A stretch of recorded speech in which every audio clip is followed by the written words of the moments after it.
In this video we're going to box model the chess piece base and then using the bevel tool to round off our sharp edges. So let's hop over into Blender. So here we are in Blender, so let's start working on our shape here.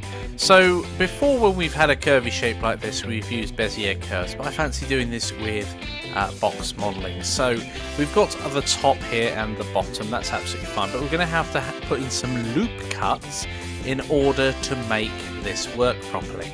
So let's go ahead and do that now. Control and R. There we go, we've got a loop, and then I'm just using the scroll wheel here to add our level of detail. Now I'm guessing it's going to need to be about, this is going to be 1, 2, 3, 4, 5, and then this one here. So 1, 2, 3, 4, 5. So that is perfect. Then once we position them, I'll position the first one here. I'm going to be I'm going to leave this flat right at the very bottom so that all the pieces have a really nice flat bottom.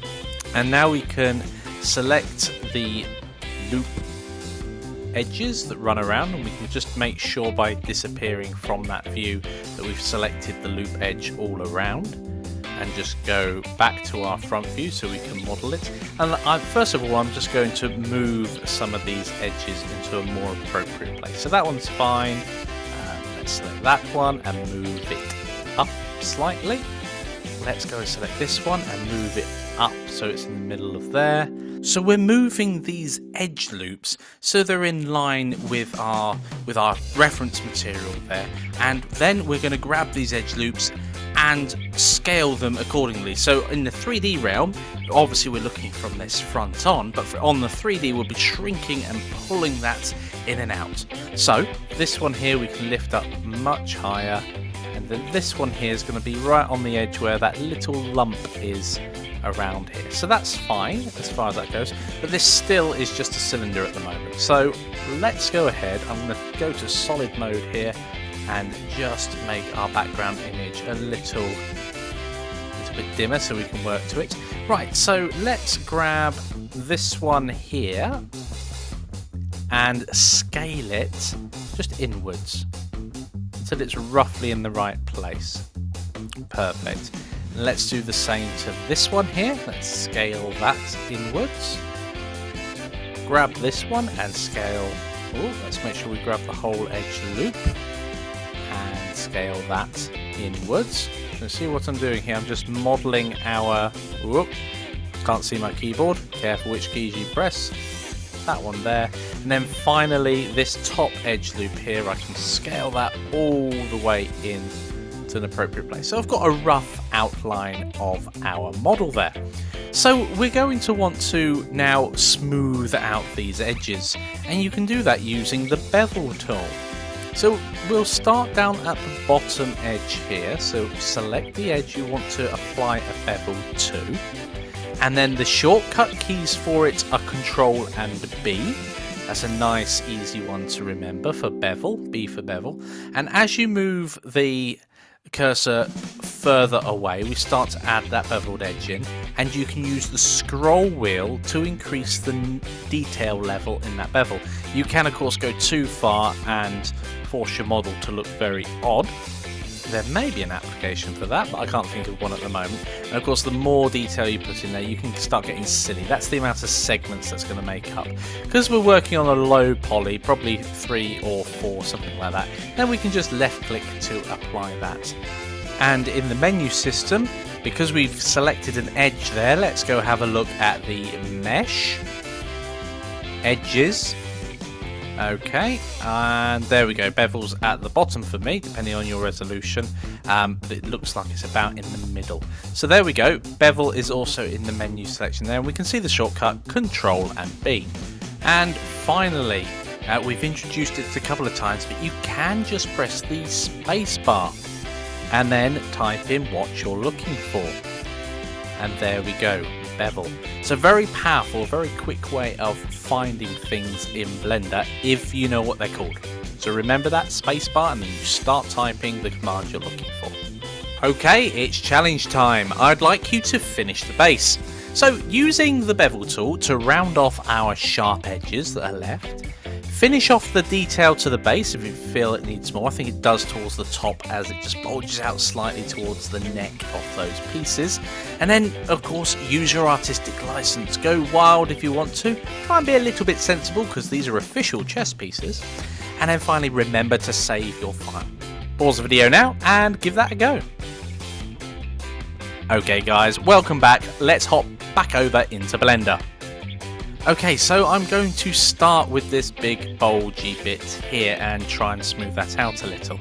So let's select the edge here and edge loop and add ourselves another bevel. Now that's good what it's done there, because it's a pointy edge, it's beveling on both sides for us. I'm liking that. I'm going to move out and have a look at how it is. In fact, I'm going to hop into object mode and let's pull this down a little and set the shading in the tools menu over here to smooth, just so I get a better impression of how it looks. I do want that to move in a bit further there, so I'm going to go straight back into edit mode, grab this edge loop here and simply scale it in. Let's hop back into object mode and see how that looks. That for me is much better, but this whole section here does now need lifting up, I feel, just a little, and we can play with this to our heart's content. So in this case, I think I made a bit of a mistake there. I should have brought that in first before making that beveled edge, because it's made it look a bit weird. Fortunately, I've got enough undos to go back and do that now. So I'm going to go to here and grab the edge loop, scale it in. That's great.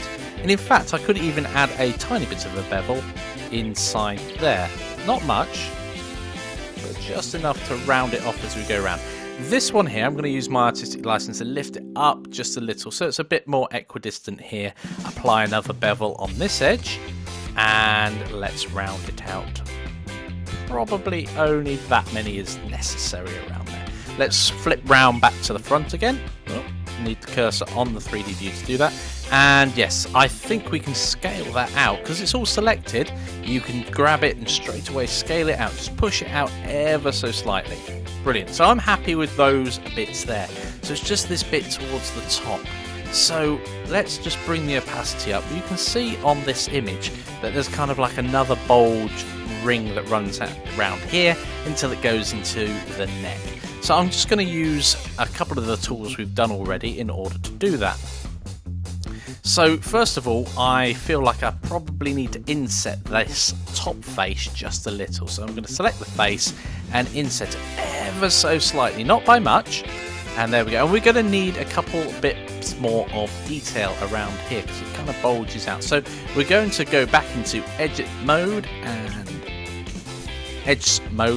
and put in an edge loop or two around here. And we'll simply, once I've placed those about there, I think, we can hop into face select, and I'm going to select this face ring going round and scale that out ever so slightly. I think that's going to have the desired results I'm going for. Let's just have a look here and see. That's a bit of a sharp edge there. I can pull that down to rectify that to the top, back into edit mode. So moving backwards and forwards between them and checking your model out is a great way of making sure that your model is exactly how you look. Hop in and out and in and out. I'm just going to set that back to smooth shading. In fact, I think that comes out a bit too far. I don't want it quite that large. So again, back in ever so slightly. We've got the hump there. I do feel like that needs to come down ever so slightly. So I'll select this top one here and pull that down as well. So we've got this lump coming up. And I'm going to pull that one down, and you can do this and tweak it to your heart's content. But I think I'm going to leave it there, as I believe I've reached my 80-20 principle going on there. So I'm happy with that as my standard base that we're going to use across all of our models now. And remember, at the end we do need to save it. So we've saved our chess piece base. Brilliant! I will see you in the next lecture.